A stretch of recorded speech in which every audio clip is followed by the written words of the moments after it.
What is going on, everybody? We are back at it again with another episode of Stats Over Politics, episode 121. Damn, that's kind of crazy to say, Toddy. I remember episode 1. So we've come a long way. Thank you guys for tuning in to another episode of Stats Over Politics. I am joined by the one and only Cass from Cassie Bear TV. As you guys can see, there's a lot of Eagles love, a lot of feeling great to be an Eagles fan today.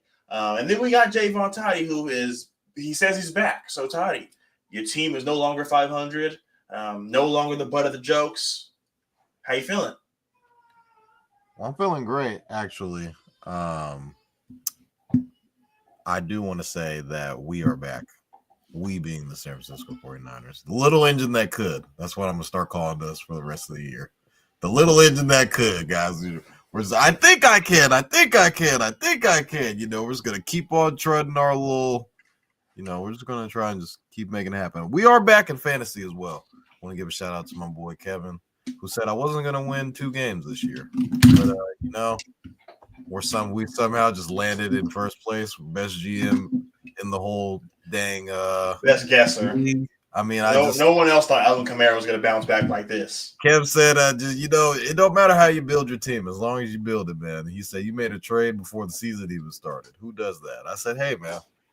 You got to know what you got to know. This is really my first year ever playing fantasy. Last year, I auto-drafted. I didn't have my hands in there.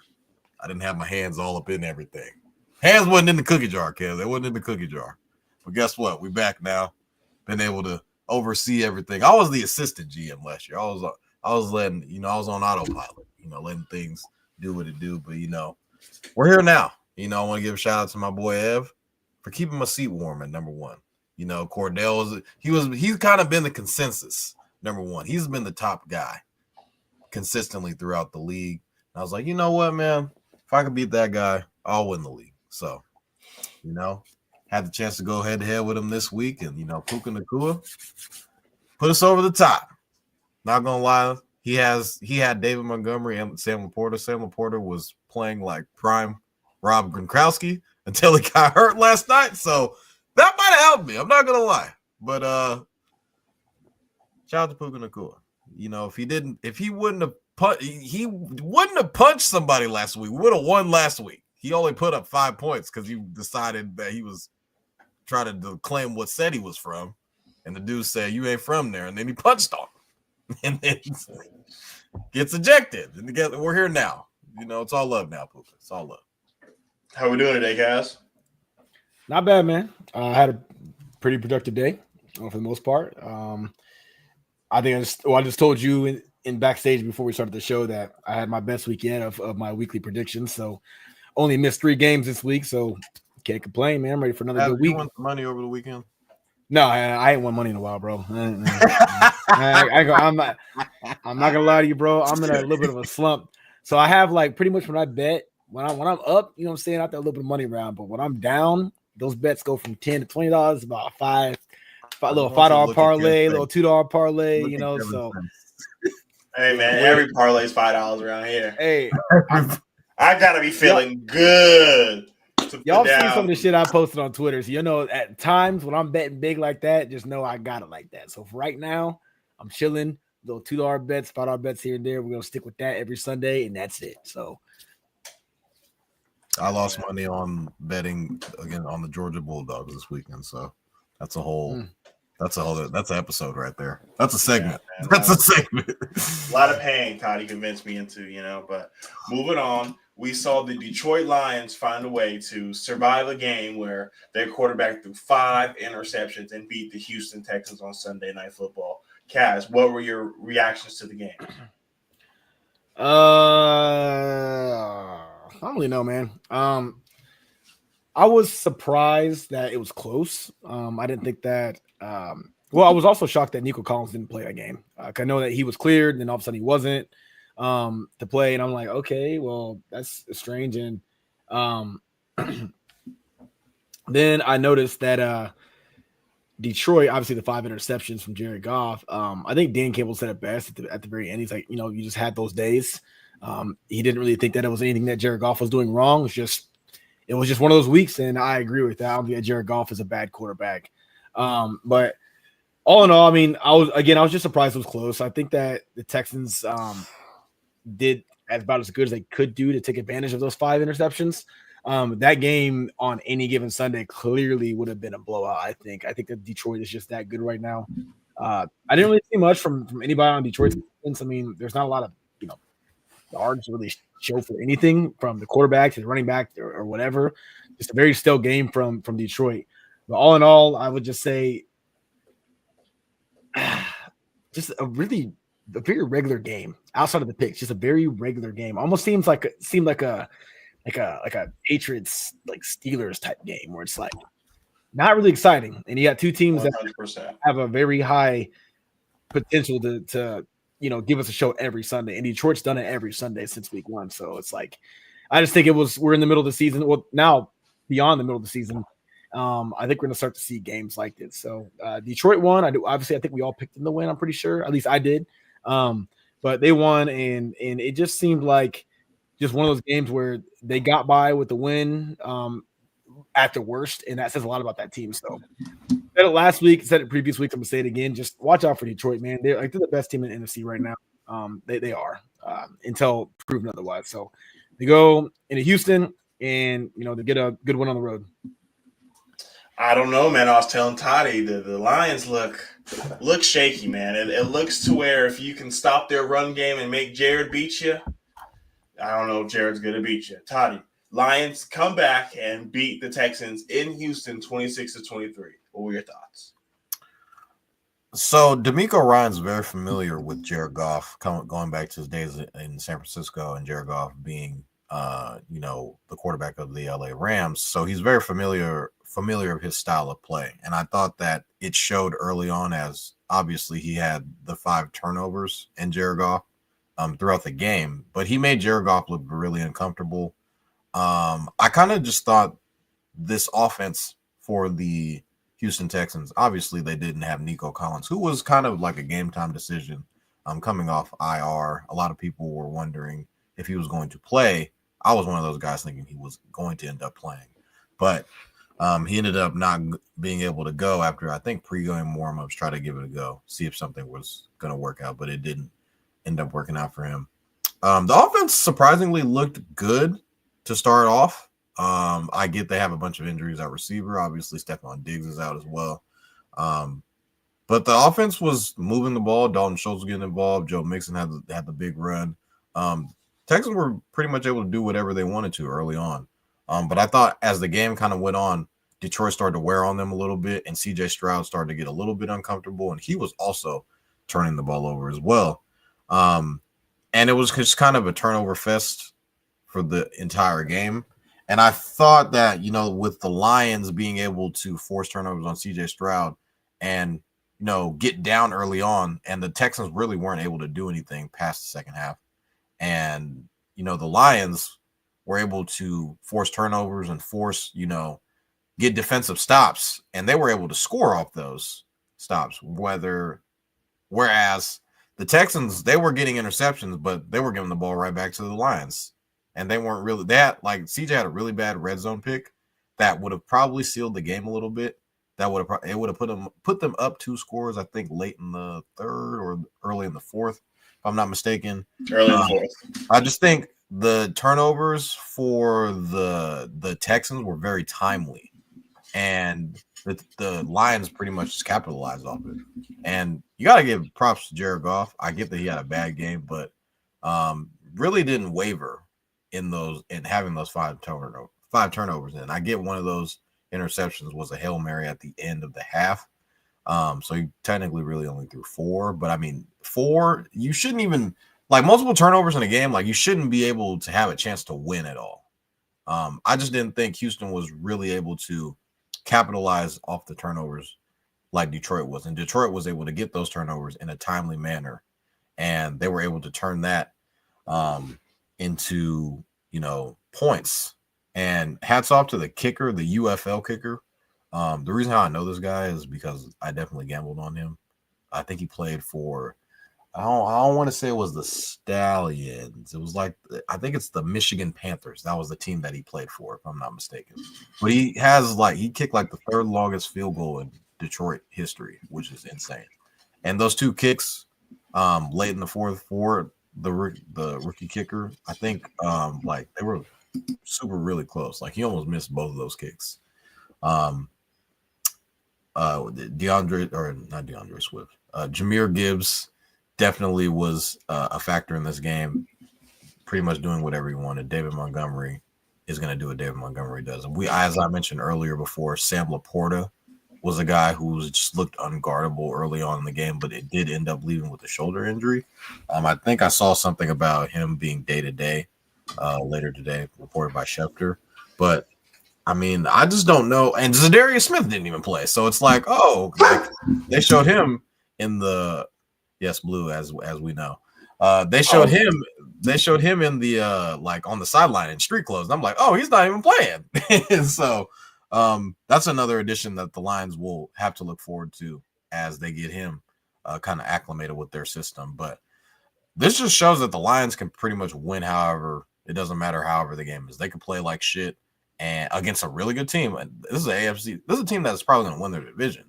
And the Lions got down early, but were able to come back on the road, and were able to come back in spectacular fashion and win this game. So, I mean, the Lions and Jameson Williams came back, and he looked like Jameson Williams during the beginning of the season. As Kevin knows, he's on his fantasy team.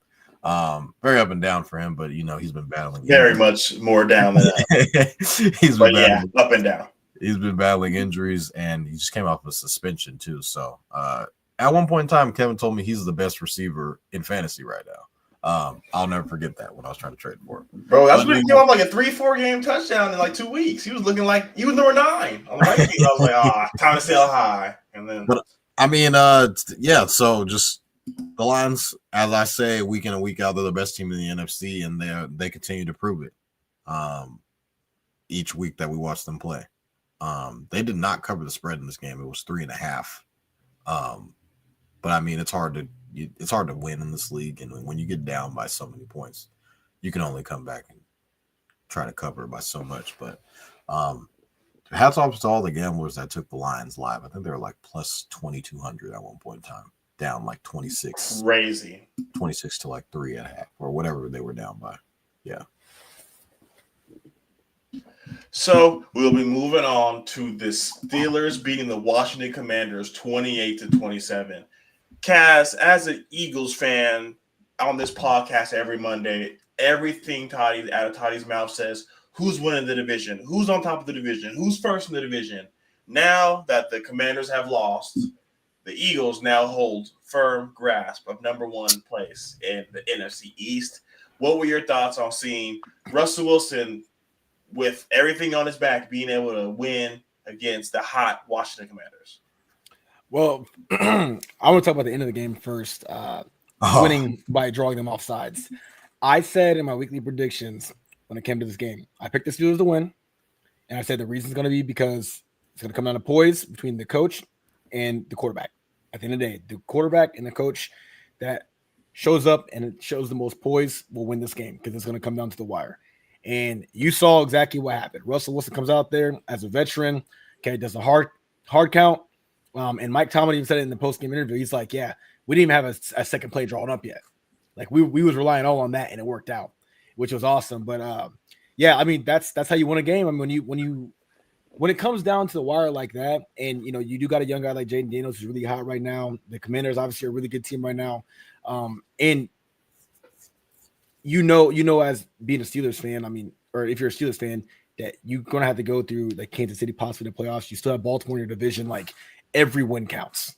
So I'm just glad that it was an exciting game. It could have been the opposite. It could have been a very low scoring game, like most of Pittsburgh's games, but I couldn't foresee Washington being this. I think they're second in the league in scoring behind Detroit. Not putting up over 20 points. And I also mentioned that as well. I said they're at least going to score 20. So I think my final prediction was like 21-20 or something like that. I can't remember exactly, but nothing too crazy. And they actually both end up putting up like well into the 20s. So it was 26, what was it, 28, 27? Yeah. And again, came down a hard count. I just think that Pittsburgh, I mean, I think they're the better coach team. I think Washington depends a lot on Jaden Daniels to just have a lot of magic moments for them to do what they do. And on top of that, they don't have like when they're putting teams away, they're not playing like the hardest teams. But we can't also discredit them because at the end of the day, it's like you're doing what you should be doing to not so good teams. You're scoring a lot of points. So that's kind of like my issue I have with the Eagles. I'm not trying to talk too much about the Eagles, but like I want to see us put teams away when they're bad. I don't want to see us have close games and win. I want to see us like destroy teams when we have the team that we have. Washington, again, they have a good team and they turn around and they've done it all season long and they put up massive amounts of numbers on a lot of teams. This was another opportunity for Washington to come out there and prove to the rest of the league that this isn't a fluke. Jaden Daniels is obviously real, which he is real. And we can even beat the best of the best, whether it's in the NFC or in the AFC. And I think that this was an eye-opener for the Commanders. Let them know, like, yo, this is what a true playoff team looks like. And I hate to say it because I don't truly believe, like, wholeheartedly in the Pittsburgh Steelers. They obviously have a good defense. They have one of the best coaches of all time, for it to ask me.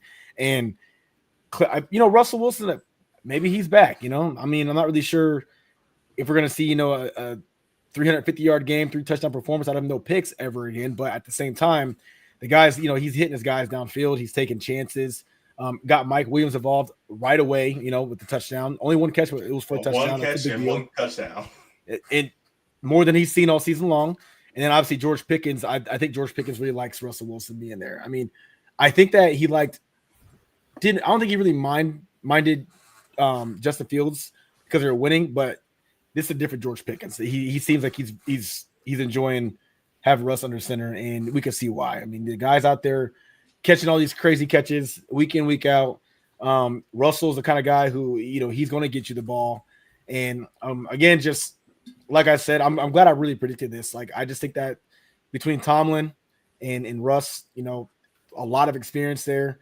You have a game like this comes down to the wire. As football fans, we know more often than not, like those kind of quarterbacks, they find ways to win games. They do. So not really surprised that they won. I'm just more so surprised that the score was as high as it was. So shout out to Washington for putting up a lot of points again.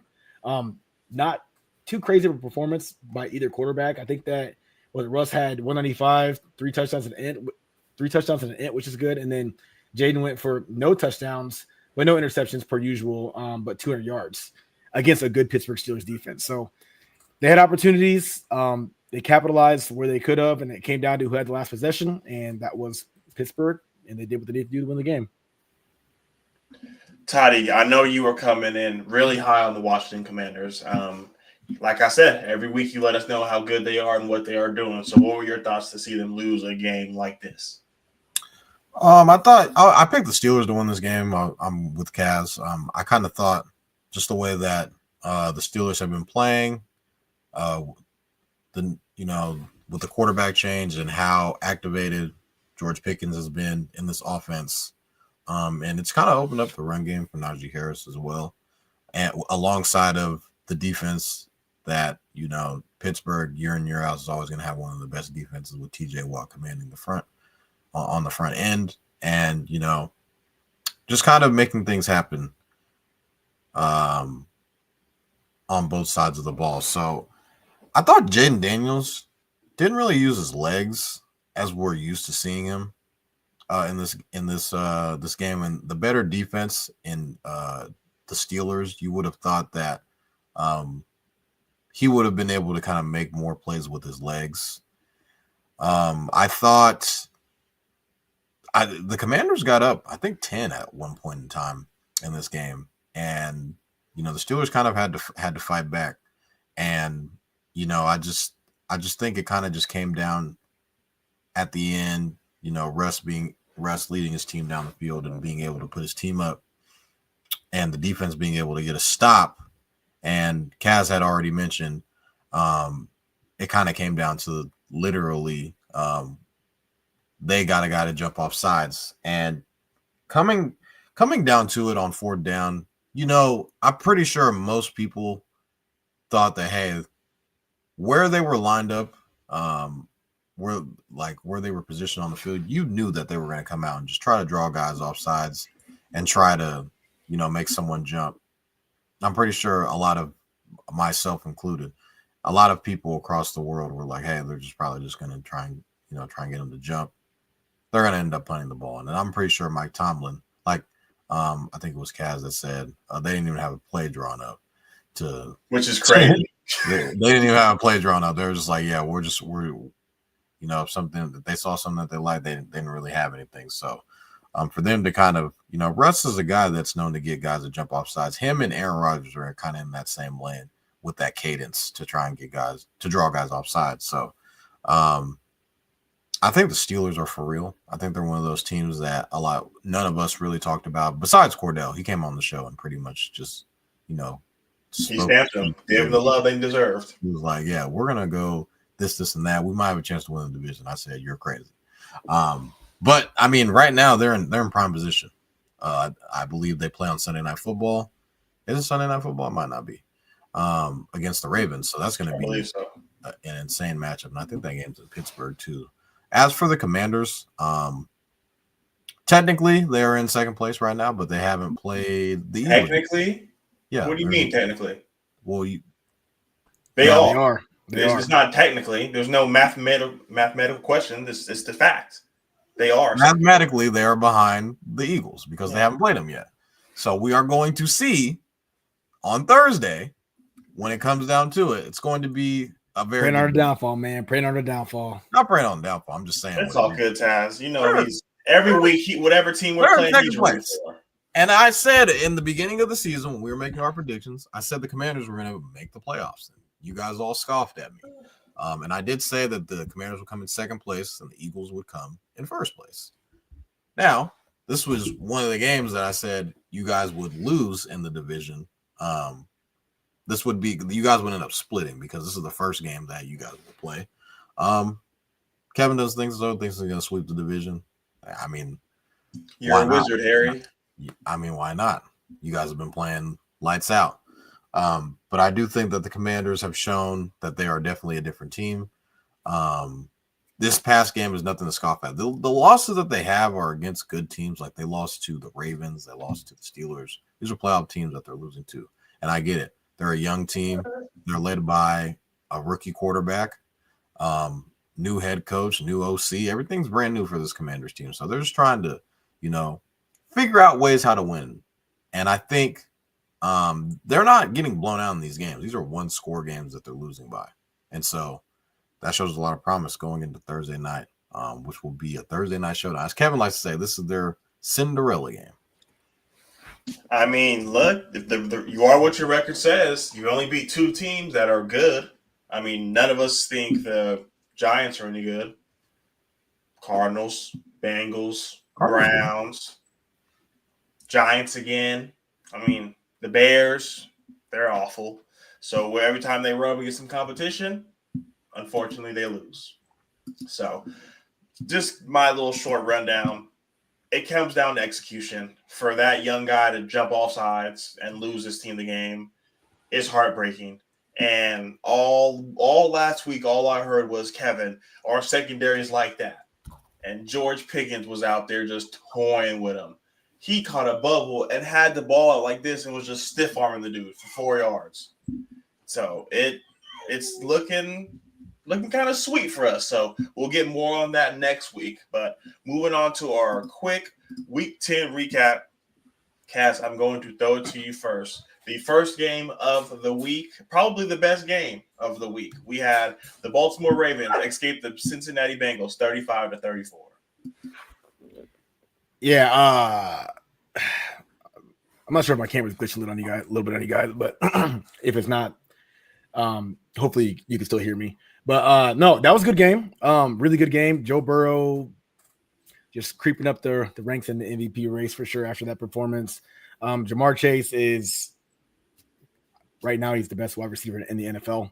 I don't think it's really close right now. I don't really know what these LSU boys are drinking in LSU, but for him and Justin Jefferson to be this dynamic is crazy. And to at one point play together is even crazier.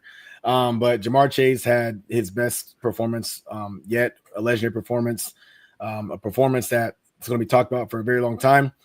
The Bengals always play the Ravens well, but it's a tough division. Division games are always going to be close for the most part. But when it comes down to it all, the better team won. It was very similar to the Washington Commanders and Steelers game, to where you got the Ravens. They're veterans. They've been there before. They have a really good team. They're leading their division. You got to find a way to beat teams that aren't on the same scale as you, no matter how close it is. And they did. And Lamar Jackson looked just as good as Lamar Jackson's ever looked throughout the entirety of it. And it's just one of those things where I think that was a game to where if you, for some reason, have not given Lamar Jackson his true credit, like, come on, bro. Like, the dude's a baller, man. He's a top 3 quarterback in the NFL right now, for sure, without a doubt, for sure. And right now, he's most likely going to be the MVP front runner again for the time being. So, Lamar, he did Lamar things, got everybody involved, put up a good chunky yards, a couple touchdowns, and he took down a very tough Joe Burrow and Jamar Chase-led Bengals team that played them very well. So, hats off to the Ravens, man, because that was a game that they should have lost. Any other team plays the Bengals and they put up those kind of numbers, you're losing. Okay, unless you're like the Detroit Lions, you're more often than not losing. So, good game, very good game, very fun to watch. But the better team definitely won. And shout out to those of you who were brave enough to pick the Bengals to win, because that had to hurt. Who did, Cal? Yeah, not them Bengals. So moving on, the early game. Germany, Giants losing to the Panthers 20-17. Totty called me at halftime and said, Kevin, you woke up to watch this game? I said, yeah, man, I had to. I had to wake up and watch the game. So I'm waking up nice and early. I'm walking my dog. We're ready to go. 6:30 kickoff, I'm there. And my gosh, Chuba Hubbard deserves that extension. For him to go out there and rush for 183 yards on 28 attempts goes to show that Chuba Hubbard is a legit running back in this NFL. He was no one really gave him the respect he needed coming out of college. So for him to be in this position right now, they rely on that running game for a young quarterback in Bryce Young. So for them to get this running game going, keep pounding. Bryce Young, everyone's rooting against him. No one expected him to win this game, even against the Giants, and that says a lot. But for him to go out there 15-25, 126 yards, 1 touchdown, being a game manager, like I said, when your running back runs it 28 times, you don't really have to do too much. On the other side of the ball, Daniel Jones. I had the spread 2.5, my brother. That's all I needed. 2 red zones drives ended up in interceptions. And it's just painful. I couldn't imagine being a Giants fan for my life. Like, oh my God. The only bright spot is Malik Neighbors and Tyron Tracy Jr. Tyron Tracy Jr., 18 carries, 103 yards, 1 touchdown. But, maybe the Giants just say, fuck it. We're just going to sit back. We're going to tank. We're going to bring in Shador Sanders, Brian Daboll. Thank you for your service. Prime time is coming to the NFC East. Oh, my God. And, shit's going to shake. And he's going to find out that this ain't Colorado. This is the NFL with big dogs. So, Toddy, moving on to you. Top 15 quarterback Caleb Williams can't score a touchdown. Now, 27 drives in a row without a touchdown. Top 15, number 1 overall pick. Defeated by a guy who was drafted after him in Drake May, 19-3. Yes, ladies and gentlemen, you heard that correct. 19-3. Play that Michael Jordan theme music. Toddy, let the listeners know what you're feeling. For the audio-only listeners, Toddy has had his hand in his face since I brought up the game. His face in his hands. This is looking very bad. It is a clusterfuck. Like it could. The fact that Hard Knocks came and they were playing the Michael Jordan music, as Kevin keeps alluding to, the Michael Jordan music, for people who don't know. Well, we were too young. Me and Kevin were. Kaz probably saw Michael Jordan play. Not trying to say that. I'm about to say, man, don't say that's crazy. But the music that he always came out to, they played that music. Example. They played that music, as the opening of Hard Knocks when they for the first episode. And I've been a guy on this podcast, and my friend Khalil bullies me every day about is this your guy? This is your top 15 guy. He sends me memes constantly in the Instagram DMs, harasses me on a daily basis, and said, "You said this guy was better than Bryce Young. He's better than CJ Stroud. He's better than all of them." I said he was top 15 2 years ago, after the year he won his Heisman, and it's not looking good right now. I will add his offensive line is very bad. Caleb does not see the field well. It's like, what are we like? He holds onto the ball way too long, and I'm looking at like, okay, Odunze's open. Let's just throw the ball that way. He's there. Cole Kmet, as a bunch of people are probably frustrated with him in fantasy, is not really getting targeted. DJ Moore is kind of very frustrated. We saw last week he kind of took a playoff. Free my man DJ Moore, bro. Playoff time. He ran out of bounds. He quit. This team is so talented, and it's frustrating to watch on how talented this team is, and they can't score. Like, why can't they? I feel like everything is bad. Like, Caleb's playing bad. The OC is bad. Eberflus sucks. The whole line is bad. It's Caleb is bad. Like, I already said Caleb is bad. But, like, everything about this organization is it's depressing and disappointing. And I don't know why everybody thought, like, when the Jets last year thought Aaron Rodgers was going to be a savior, and they had that disappointing season, and now Aaron Rodgers is back, and they still suck. That's kind of how I feel about with this Bears team, and how Caleb was going to come save the day. He was telling the punter, "You ain't going to be punting like that anymore." And so that boy got a full-time job now. He's out there. That boy punting all the time. That boy legs sore as hell. My leg Can I take the week off, coach? My leg is hurting. You want me to be like the Niners kicker? I need a break. This team is frustrating.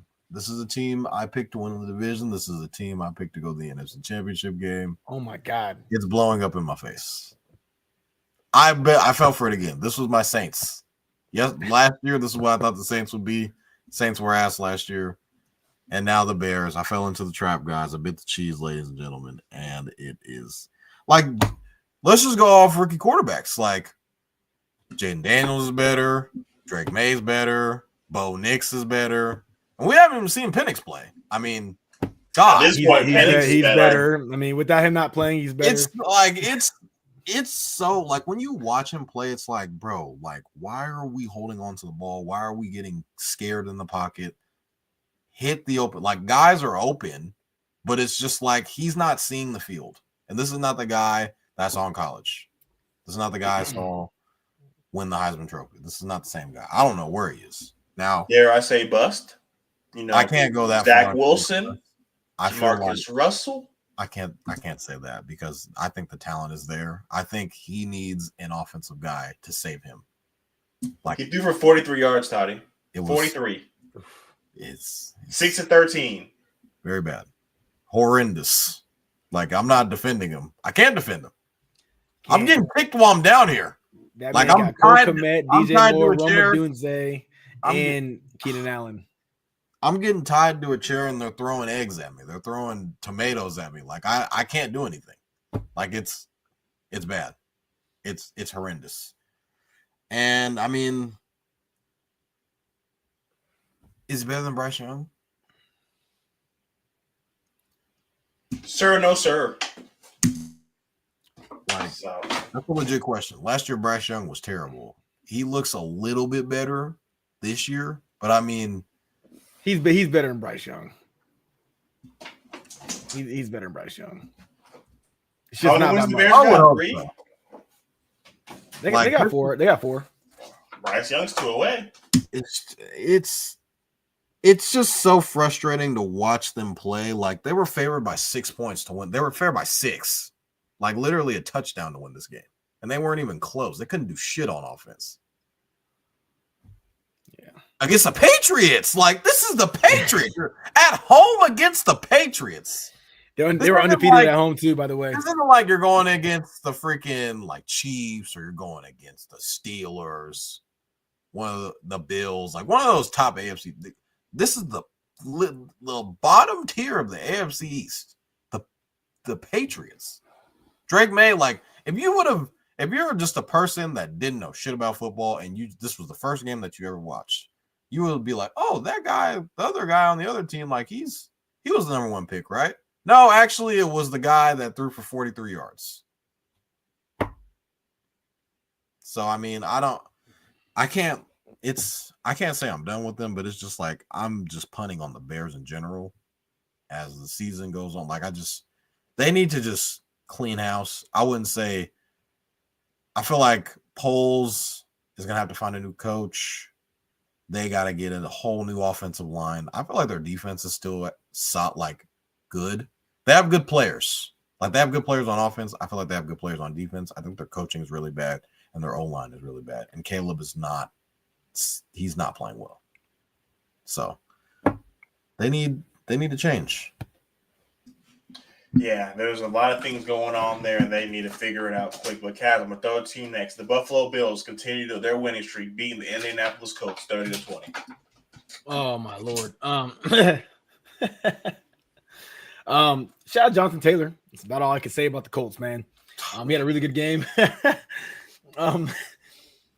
We all knew the Bills were going to win. I was surprised it was 30-20. It should have been probably 30-0. You got Joe Flacco out there, 2 touchdowns, 3 interceptions, 272. And they already announced that they're going to start him again, by the way, already. Like, they're going to continue to start Flacco, like moving on, which I think at this point. I say so. What's that? Steichen said he's the quarterback until I say so. Yeah. And you know what? Here's what I'll say. At this point, your team's not good. You're probably not going to win your division. You're probably not going to make the playoffs. I mean, maybe he has some hope and thinks that Joe Flacco can string a couple wins together and they can kind of squeak in at that 7th seed, but highly unlikely from the way things are looking. But what I'll say is, Josh Allen, 22 of 37, 280 yards, 2 interceptions, no touchdowns. Okay. And they still win 30-20. That's just what happens when you got a really good team going against a really bad team. That's the only reason why it was close. Okay. Josh didn't have a good game. The Bills had a bad game. It was pretty equivalent to the Lions against the Texans, to where, they did not play well at all, but they still won. It actually shows more about the Buffalo Bills than it does about the Indianapolis Colts put up 20 points. If the Bills can play like that, where their quarterback can't even get in the end zone and is turning the ball over, and you still win by 10, you're still a good team. You don't need to hit the panic button at all. But like I said, I feel like I think we all picked the Bills to win this game. At least I hope you did. And for the gamblers out there that didn't, you're crazy. In no way, shape, or form should you have picked the Colts to even cover the spread, which they obviously didn't as well. But yeah, when it came to that game, it was just one of those. It was very one-dimensional. It was Buffalo all day, and with the turnovers, the Colts capitalized a little bit, but it wasn't enough because the Colts just didn't have anything going for them. It's like you turn the ball over, then later on you turn the ball over right back. So very sloppy game. Defenses didn't show up on either end really for the most part, but the better team won. Josh Allen, you had a stinker finally. You were doing really well with not turning the ball over this season. You got, I feel like a lot of quarterbacks this week had a down week.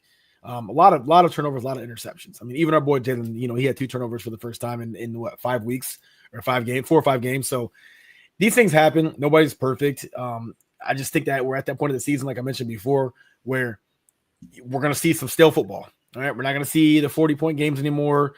People are looking to preserve a lot of, energy and as much as they can for the playoffs.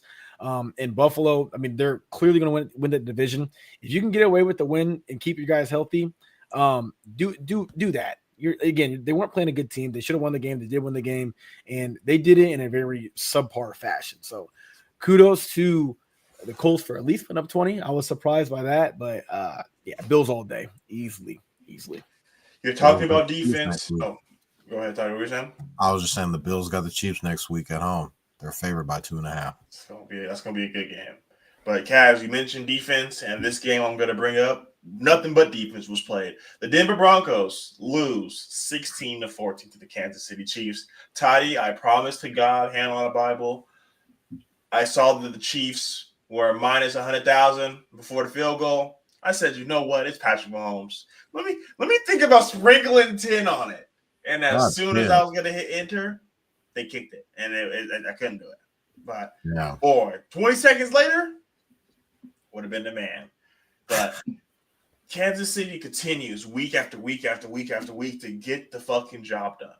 That's all they do. That's all they care about is the W. They don't care about the stats. They don't care about how it looks. They're going to get it done. The Denver Broncos had this team beat. Bo Nix is looking like a top quarterback in his division, if not the second best quarterback. Justin Herbert is now finally starting to sling it a little bit, so now we're able to see him flourish with this new offense under Jim McCarthy.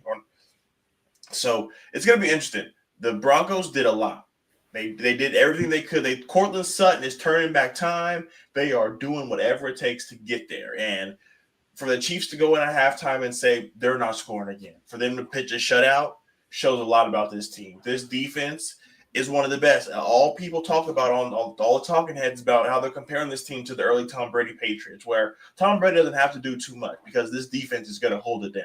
And that's what it's looking like. So, Totty, I threw you a game to sit there and laugh at you. So now I'm going to throw a game for us to sit back and let you lie to the fans and say that you guys are back. But the San Francisco 49ers escape the Tampa Bay Buccaneers 23-20, Totty. Let's hear it. It was a lot going into this game. Obviously, CMC coming back. We also got Jaevon Jennings back, as Kev likes to call him, third and Jawan. What happens when Brandon are you? It's got to be 1, 2, 3. Jaevon Jennings is a good receiver, Kevin. Let's just put that out. The Buccaneers, Totty. Okay. Well, I mean, he's going to continue. Shanahan says he's going to be playing X the rest of the year. His first time. Who else you got to put out there? Hey, that wasn't a surprise to anybody. You're not going to put Ricky out there. Well, hey. Ricky's coming along. Ricky Pearsall. Hey, come on. You seen it? He's he was hitting it in the end zone. Y'all see that, huh? Y'all see that boy out there? Boy just got shot 2 months ago. Now what he out there dancing in the end zone? Hey now. All right. But I mean, I thought Brock played well. He's pressured a lot throughout this game. 3 for 350. He led the NFL in passing yards this week. CMC looked like CMC. I think he just had to get into the swing of things a little bit. He didn't have the 120 yards that you're accustomed to seeing. But he was very effective in the pass game and in the run game as well. George Kittle playing like the best tight end in football.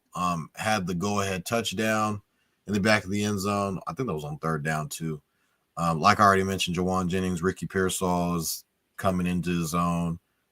He just needs to just play more, honestly. I mean, didn't really get a chance to practice, obviously, with the, what happened, obviously, in the offseason. He missed a bunch of time. So now he's getting all that time back. And I'm just saying, man, when he gets out there, he's going to be able to make plays.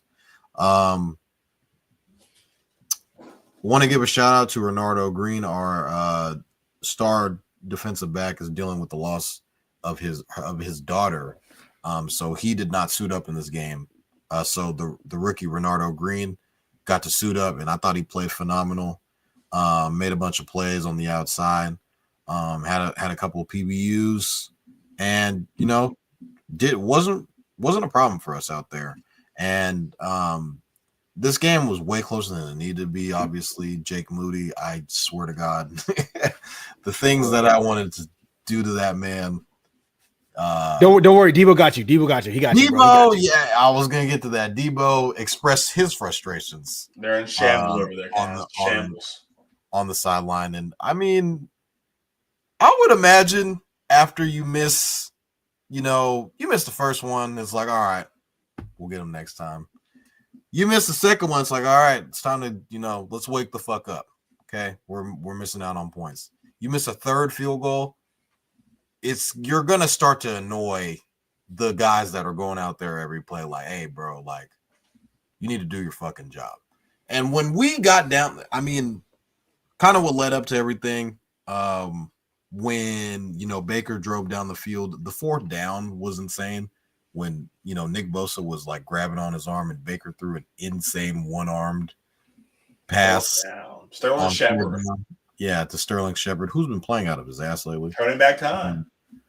It was just crazy to watch all of the face masks and personal fouls that we decided to commit on the last drive to literally try and hand them the game. We had 45 yards in penalties on one drive. It was insane on how piss poor the defense played on the last drive of the game. But they nutted up and forced a field goal, which ended up tying the game, giving us, I think we had a minute and some change, and we only had one timeout. So Brock put his big boy pants on and led the team down the field, got us a field goal range. And when they sent Moody out there, first off, the play before that, Jaevon Jennings had an insane catch. Didn't get out of the house. And I feel like if Jaevon doesn't get those extra yards, we probably lose the game in overtime. Because he got an extra 15-ish yards in yak after the catch to get us a little bit closer. I thought that was huge for us. And then when they sent Moody out there to kick the potential game-winning field goal, I said, Soph, I need you to come in here. She's in there making breakfast. I said, I need you to hold my hand. I got my son in my arms. He's asleep. I can't scream. I can't yell. I'm like, I just need you to squeeze the shit out of your hand. I just need you to be here with me in this moment right now. Because this guy's missed 3 field goals. I have zero faith in him. There was a report that came out that multiple guys on the sideline could not watch the last play of the game because, as all Niner fans that were probably in the stands and at home watching were like, he's going to shank this field goal. We're going to go into overtime. And I don't know what's going to happen. They send Moody back out there. He squeaks it in. He squeaks in the field goal. And we escape, as Kevin says, with a victory. The game was way closer than it needed to be, shouldn't have been. I feel like the offense needs to be better in the red zone.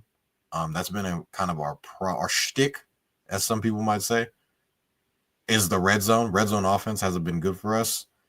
But I mean, we left 9 points off the board. So, I mean, that does play a factor. I mean, I will still scream and fight, cut his ass, even after the game winner. I mean, God, we're leaving points and we're leaving. This can't happen. But like I said in the beginning of the podcast, little engine that could, defending NFC champions, just pushing on through, guys. I get the Lions are out there. I get the Cards are out there. The Rams just lost. Okay, we're in second place. We're just pushing on along. We'll be over here. We'll let Eagles out there. Go ahead, do your thing. You got Saquon, got AJ doing everything that y'all do. Just y'all keep on doing y'all, man. Keep pushing, keep on. We're just gonna keep on. We're in the back, so don't worry about us. Keep on swimming, Dory. Just keep on swimming. we just gonna keep on swimming. I do have to object for a second. We're still back here, but we're just gonna keep pushing. Little engine that could. I think I can. I think I can. I think I can. Go ahead, Cass. Oh, Cass froze. Yeah, but I mean, we're just gonna be out here. We're gonna push. We're gonna mind our business, and we're gonna look up the Niners. Oh, the Niners are 8-4. Like, oh, okay. Niners, they kind of just up there. Yeah. I get it. The Packers are in there. People want to talk about them. Hey, we're just gonna stay on our side and just make sure they, little engine that could over here, guys. Go ahead, Cass. I know internet spiked again, of course. I got to object for a second. You said, your kicker misses a couple field goals here and there. You get a little frustrated. We would never. AJ Brown would never. Like that. I didn't. We would never. I didn't even say AJ Brown. No, I'm just saying. Nobody on our team, no receiver on our team would ever. Jake can miss 4 field goals in a row, and we lose. You know what we're doing? Oh shit! You good, bro? You good? But you know what I'm saying? We gonna lift his head up. We'll be back, man. So y'all do things different over there in the Bay Area. You know what I mean? But over here, you know what I'm saying? AJ would have lost his fucking shit if your kicker would have missed 3 in a row. I swear to God. We respect our kickers in Philadelphia, bro. Oh, David man. Akers, Jake Elliott, you know what I'm saying? We respect our kickers, bro. AJ loses his mind when he doesn't get the ball. Propaganda. it's all I'm saying. I'm gonna say one thing about it, and we can move on. For someone of Deebo Samuel's stature to do that makes me wonder What the fuck do they think about you? Someone messed up 3 times in a row, and you ain't had 1,000 yards receiving since 2021. So you kind of just hanging out getting paid. You don't do your job. If someone do that to Deebo Samuels, hold on, Deebo doesn't do his job. What are we talking about here? Is he a top 10 wideout? He's one of the best players on the team. Captain. Sorry, it's the captain patch. You know who also has a captain patch? Anthony Richardson. What did he do last week? So we're comparing Anthony. You said a captain patch. That's all you said right now. Like Deebo is one of the most dynamic players in the NFL. Let's be real. Because he plays running back and receiver. Okay, Kevin. Who else does that? No one, because no one. Okay, Kevin. There's nobody like Deebo Samuel in the league. Let's not disrespect the man. He doesn't do his job. I'm gonna stop you right there. Let's be for real. Totty, if I told you a New England Patriot receiver had one good year and got paid and hasn't sniffed 1,000 yards since, would we all not say this guy just had one good year and he sucks now? Right? That's what we would say. But because he plays for the Niners and now he's the most dynamic player in the NFL. He's one of the best players on the team. He's one of the most dynamic players in the NFL. Jawan's somebody in my chat in that room, and Jawan is carrying your wide receiver room. My boy Izzy in my chat says AJ would have lost his fucking mind. You're drunk. No, he would have been very stoic and quiet. I'm gonna tell you what. Stoic. He wouldn't have no room to say nothing. He wouldn't hit him. This big. He wouldn't have hit him. He would have struck him. That's crazy talk, man. Debo ass, bro. He's an asshole. That was crazy. How the hell you this thick ass motherfucking goddamn receiver running back dude going to hit a kicker? Come on, man. He's just happy to be there. Got fucked up. The long snapper it's not my fault. I'm not the one kicking it. Debo ass, bro. Man, I couldn't believe what that shit had me rolling. I was crying. I was like, what did I just see? I watched it back 10 times. I was just trying to make sure that it was Debo. I was like, what? Debo got into it with who on our side? I said, oh, Lord, he done lost it. Now all I need is to see next year CeeDee Lamb do it to Dak Prescott. Then I'll be happy. Oh man! All right, moving on, Cass. The Minnesota Vikings escape who they? Jacksonville, Duval, Jaguars, 12-7. What are your thoughts? Yeah, they played Jags. Yeah, they did. Jags. Okay, dude, what the hell? I don't know. Frauds. Vikings are frauds. Again, I said it earlier, dude. It's just this is the time of year where you're not going to see great football. But again, the better team won, and the way that better teams win when they play bad, you just make the right plays down the stretch to secure the win, and they did. Sam Darnold, again, 3 interceptions, no touchdowns. I don't know what's going on this week, but this is another quarterback that had a terrible performance, man. But it ain't just him, though. It's a lot of quarterbacks. This week, it's just this week. Week 10 has been a crazy week for quarterbacks, man. The Jags suck. We know that. They didn't play well. Mac Jones, he barely put up over 100 yards. No run game whatsoever. And pretty much the Jags, nothing on offense. So a defensive dominant game, which is not saying much about the Vikings because they don't have a great defense. They have one of the worst defenses actually in the league. And they did their job, what they're supposed to do against the Jags. I don't really know what to say about the Vikings offense. I'm not sure if it's because the Jacksonville Jaguars are being lackadaisical. Maybe the play calling was just kind of lackadaisical because, Kevin O'Connell didn't believe they needed to do anything crazy to win this game, which it did work out. But just one of those games where it was too close for comfort. I was bummed, man. I put some good money on, not good money, but I cooked them a really good parlay on this game. I thought it was going to hit. Obviously, you got Jay Jettas, you got Hawkinson back, Just one of those games where I'm like, dude, this could be, you could see a lot happening. And everything went under. Everything's under. You had Hawkinson at 70 yards, which is great. Other than that, Jettas 48 yards, Addison 25 yards, Aaron Jones 88, which is awesome. And that's about it. That was the entire game. Hawkinson, Aaron Jones, nothing else. So a defensive dominant game by both teams. I don't think that the Vikings are necessarily frauds. We'll see how the Vikings fare throughout the rest of the season when it comes to that division. I could foresee them taking one against Detroit. I think they really could. And also, I think they already got Green. Yeah, they already got Green Bay for one. So I think the Vikings have played enough teams this year and beaten enough teams to where I wouldn't necessarily personally call them fraudulent. I don't think they're going to make a run in the playoffs. No, it's possible, But I think Sam Darnold at some point is going to Sam Darnold, and he's going to kind of see the lights. They're going to be a little bit too bright for him when they do make the playoffs, and he's going to have probably one of his worst performances that we've seen all season long. So shout out to Sam Darnold for playing really well, so far this season. At one point, he was in the MVP talk. I mean, like within the first 5 weeks, if I'm not mistaken. That's not there anymore, but he's done his job. Nobody expected him to play the way he's been playing. So for them to have a trash game where they put up 12 points against the Jaguars, more so shout out the Jaguars defense than anything that has to do with the Vikings. They must have did just enough to rattle. Maybe they called their best game defensively. I don't really know, but they couldn't do anything on that offense. They couldn't. And it's not like Sam Darnold couldn't, throw. I mean, like I said, he had 241 yards. He just couldn't find the end zone and was turning the ball over a lot. So that game could have been very bad. Jacksonville did what they need to do, but unfortunately, Jacksonville just isn't a good team right now, offensively and defensively. I think it was just again, a testament to how actually good the Vikings are in what you do when you play bad teams is you find ways to win by any means necessary. So 12-7 final score, boring game. Game sucked. I'm sure a lot of people lost a lot of money, but they should have won. They should have won, and they won't do that again. So be ready for probably next week, whoever they play. Justin Jefferson probably a pair of touchdowns. Hawkinson a touchdown, and probably Aaron Jones finds the end zone as well, putting up 28 or 30 points in the next game. So Vikings, you squeaked away with a very bad game. Totty, the Los Angeles Chargers beat the Titans 27-17. What were your thoughts? I think the Chargers are a real team. I think, Justin Herbert isn't. I just say this time and time again about the Chargers. We can on this podcast. They're not asking Justin Herbert to save them every week. They're relying on their defense. They're relying on their run game, and they're like, "Oh, Justin Herbert is like a top 5 caliber quarterback that can make all of the necessary throws every week."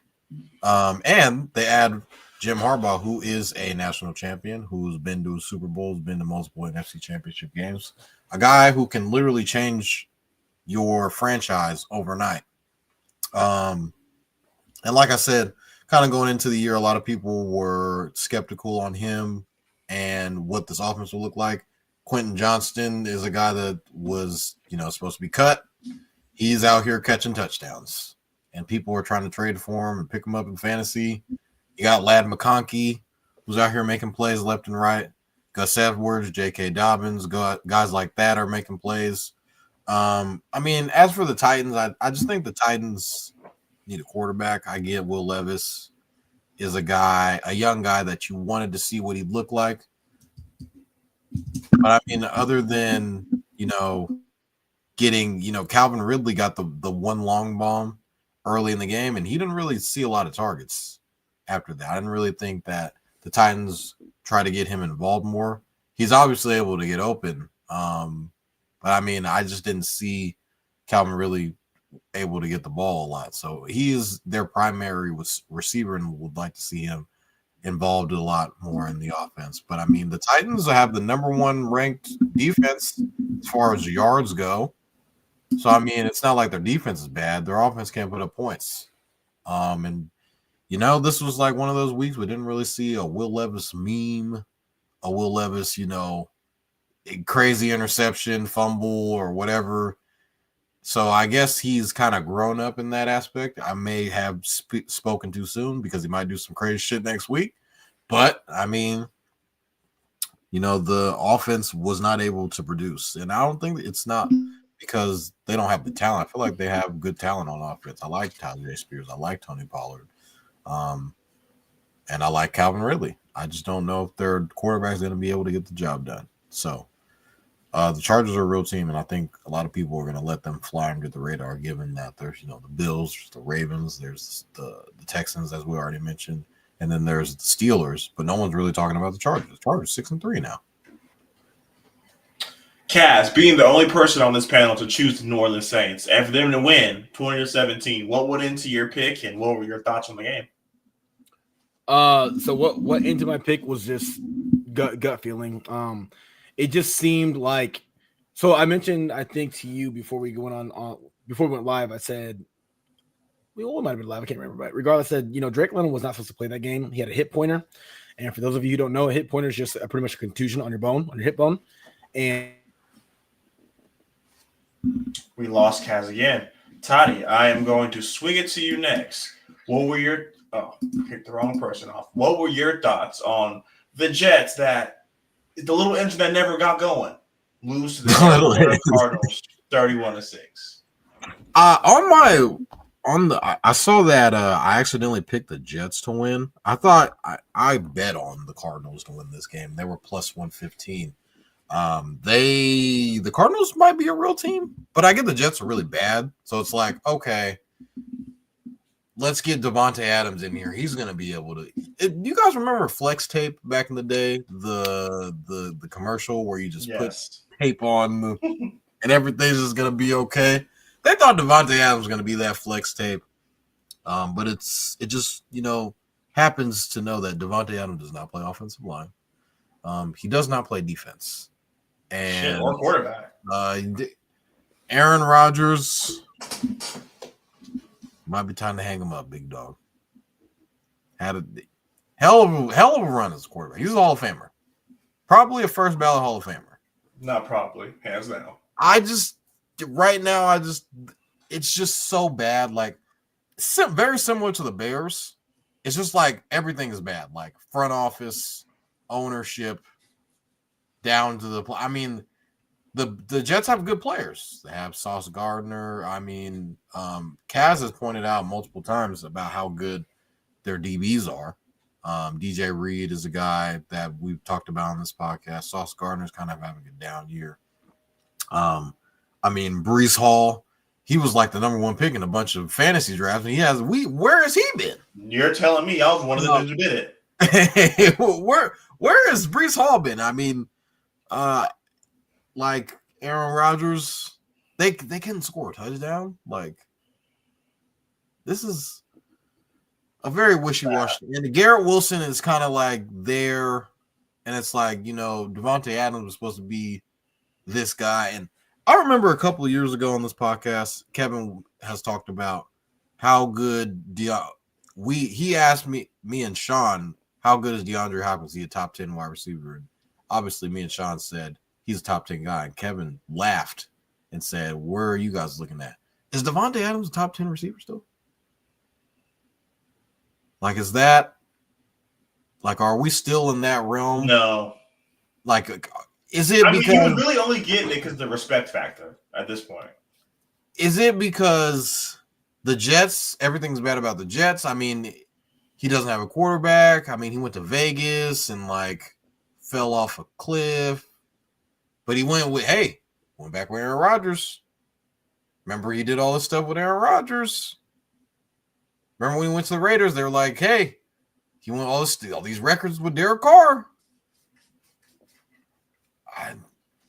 I don't know if Davante's top 10 anymore. No, I don't think so. I think it's time now. I'm not saying he's not one of the better receivers in the league. He's 15, 20 now. It's just like we're not in 2018 anymore. We're not back in Green Bay, catching back shoulder passes, being one of the top seeds in the. That's not that ship has sailed, I think. I mean, as for the Jets as a whole, I mean, it's got to be very fresh. As Kevin talked about, it's hard to be a Giants fan. It's probably hard to be a Jets fan. Like, you watched Aaron Rodgers play 4 snaps last year, and your season was cut short. Did they kind of just, like, did the inevitable, was that going to happen anyway? Like, was this season going to happen last year? Regardless. Like, was it already going to happen? Like, better was Zach Wilson. I mean, if you look at the stats are very similar to where Aaron Rodgers is and what he is right now. So, I mean, it's just like the Jets are all over the place right now. It's bad. So we have for the OG listeners, we have Gary in the comments. Steelers to the bowl. Only D that can stop Baby Goat, which he's referring to as Patrick Mahomes. Remember, I told y'all in November, and Russ, I trust. Mm. Kaz, you broke up right before you were getting into the middle of Yeah. this, so please let us know why the Saints won 17-20. Yeah, I don't know what's going on with the internet. I'm sorry, man. No worries, man. You're all good. Yeah. So you asked me why I picked them to win, and the reason why I picked them to win is because it looked like too good to be true. They're in New Orleans. It's a division game, and I'm big on that. Division games are always weird. I'll never ever take any team for any matter, whether they're heavy favorites or not, to just completely outright destroy a division opponent. I won't. Especially when they're on the road to get home. So New Orleans, obviously Derek Carr's back for second game. They don't have anybody. Okay. Chris Olave, he's out. They got to run with Marquez Valdez-Scantling and Taysom Hill. And that's funny, but Marquez Valdez-Scantling had 2 touchdowns that game. And he looked really good, actually. How many people picked him up in fantasy? Honestly, you might not be in a bad position if you did, because if Olave keeps having this concussion issue, who are they going to throw to? And they're going to be throwing the ball a lot because that's just what they do. So, yeah, they got Kamara, but guess what? Kamara is also a pass-catching back, so therefore, again, they're going to be throwing the ball a lot. But I picked them, man, simply because, I mean, like I said earlier, there's going to be a lot of upsets every week. There's got to be some upsets. You got to pick them carefully. This is one of those games where, like I said, Drake London had that hip pointer, and for those of you who don't know what that is, it's pretty much a bruise on your hip. You get hit direct contact on your hip, and it hurts. You can't cough, you can't sneeze, you can't laugh. Anything that flex your abdomen, it pushes on the hip, and it hurts. And I had one of those injuries in college, and depending on how bad the bruise is, it sucks. So I'm like, man. So I saw he's playing. I'm like, okay, wait a minute. So now they got Drake playing. Obviously got Bijan, Kyle Pitts, Kirk Cousins. And the Saints are in shambles right now. This is going to be a bad game for the Saints. Or will it be? No, this is going to be a game where I'm going to pick the upset. And there's no real reason behind it other than, like I said, they are at home and it's a division game. That wasn't a reason for picking them. Yeah, but they hate each other. Those teams. Yeah, they're not a friendly. It's not a friendly rivalry at all. I mean, it might even be like worse than Philly and Dallas. Like the fans hate each other when it comes to Philly and Dallas, but like the actual teams, there's some respect there. But they got beef in Atlanta in the NFC South with a lot of teams besides the Panthers because they're not shit.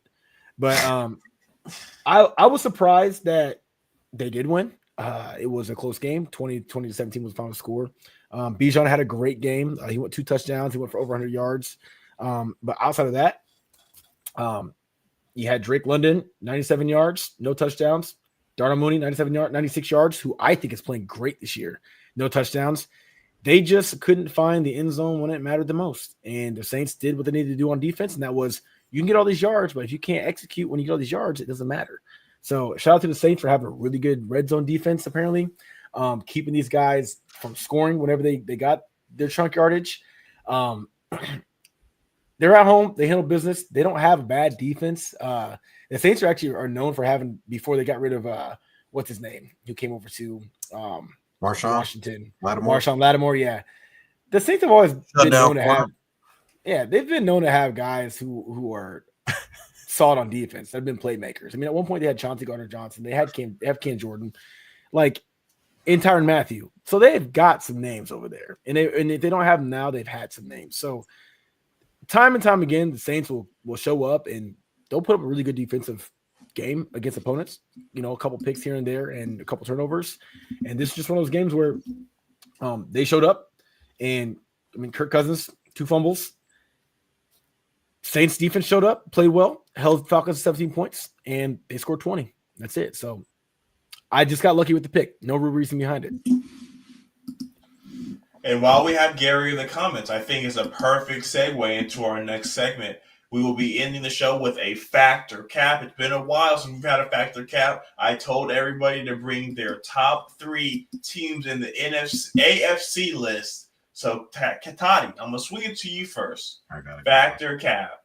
The Steelers are a top 3 team in the AFC. Oh. So I got this. So my top 3 teams in the NFC or AFC. Obviously, the Chiefs, they're the best team in the league. They just reside in the AFC, so that would make them obviously the de facto #1 team. 2 in the AFC, I'm probably going to go with the Bills. The Bills have been one of those teams that have been. I said they were going to miss the playoffs because I thought Josh Allen was going to take a step back. Stephon's gone.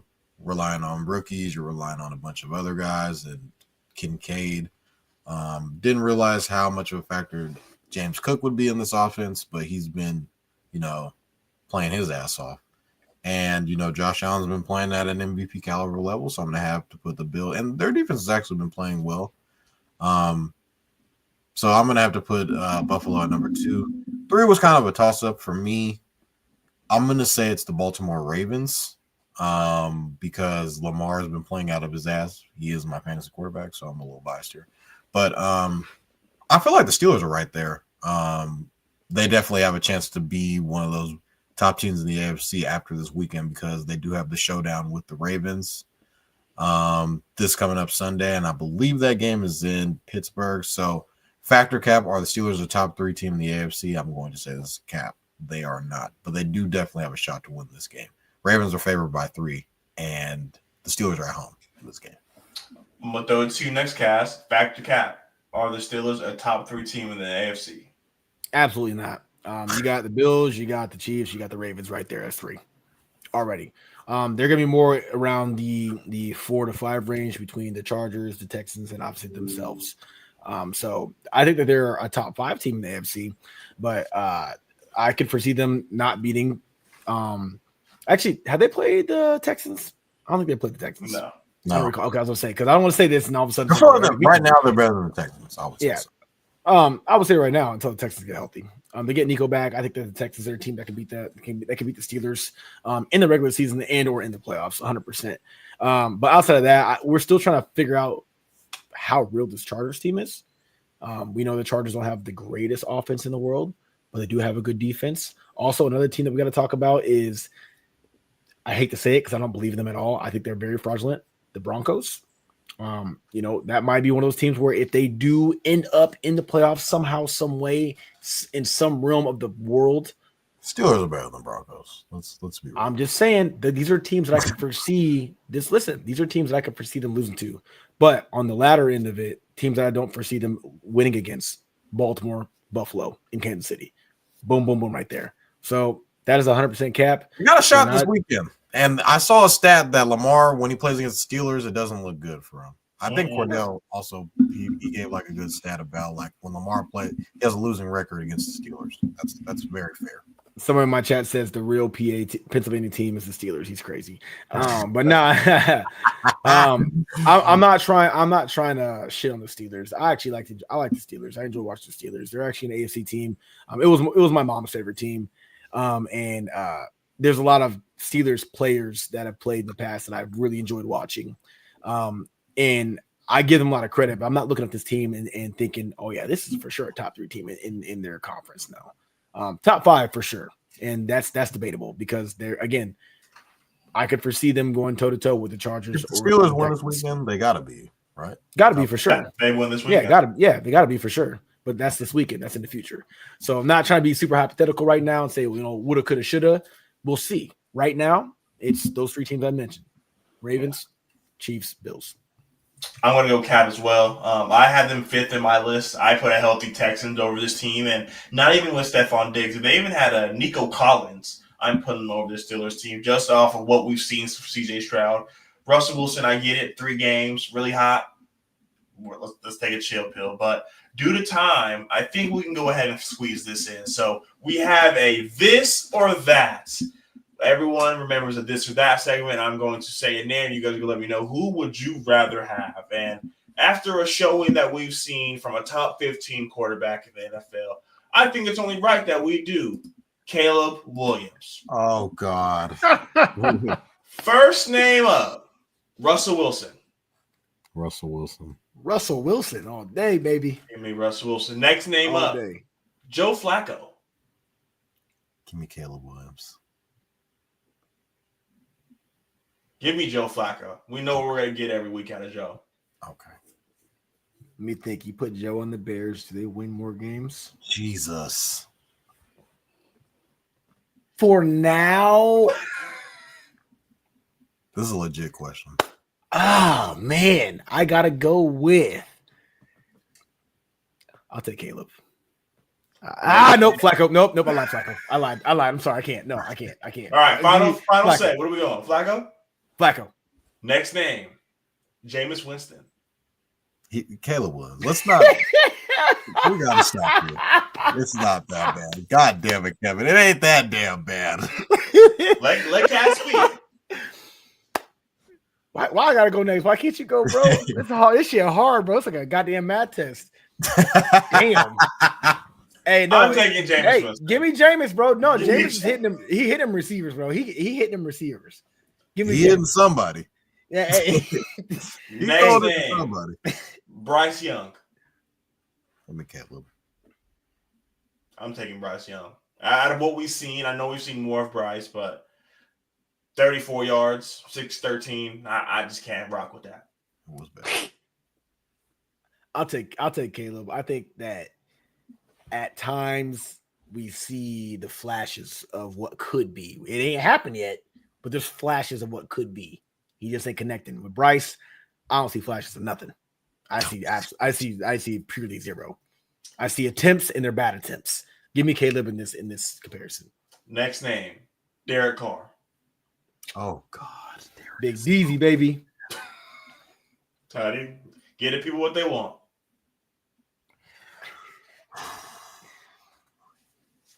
Caleb Williams.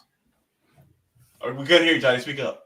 Caleb There's no Williams. way. There's no way. Toddy. There's Derek no Carr's way. way better than Caleb Williams. I'm taking Derek Carr. Way Derek Carr. better, Kevin. Yes. He's terrible. They're both ass. Okay, but one's worse, and it's One's okay. significantly worse. Next name, Geno Smith. Right now, gang sign, but I better not. Right now, Geno is better than Caleb. The passing leader in the NFL, 100,000% every day of the week, and we can add in another additional day. We can call it try day for all I care. Okay, so 8 days out of the week, he's better than Caleb Williams. Geno Smith all day. Last name, Drake May. Drake May. All right, that is going to conclude this or that of Caleb Williams. Toddy, I know that was a rough segment for you, but you stood tall on business and you stood with Caleb through and through, even though Jameis Winston and Derek Carr are definitely better than Caleb Williams. So next week, we will see you guys on Monday following the Monday night game. This is episode 121 of Stats Over Politics. Your host, Kevin Dan. Before we go, I know this is a football show. We'll probably get to this on Friday about basketball. Can we just LaMelo Ball has been playing like the best point guard in the NBA right now. Because he is. This 35, 38. He's going into over. He's hitting shots to go in. I don't know how good the Hornets are going to be, but LaMelo Ball is really like one of the best players in the NBA right now. I just want to let that be known. Stamp. So that is going to do it for episode 121 of Stats Over Politics. We will see you guys next week. This is Kevin, Kaz, and Totty signing off. See you guys next week. Go Birds. Go Birds. You're a wizard, Harry.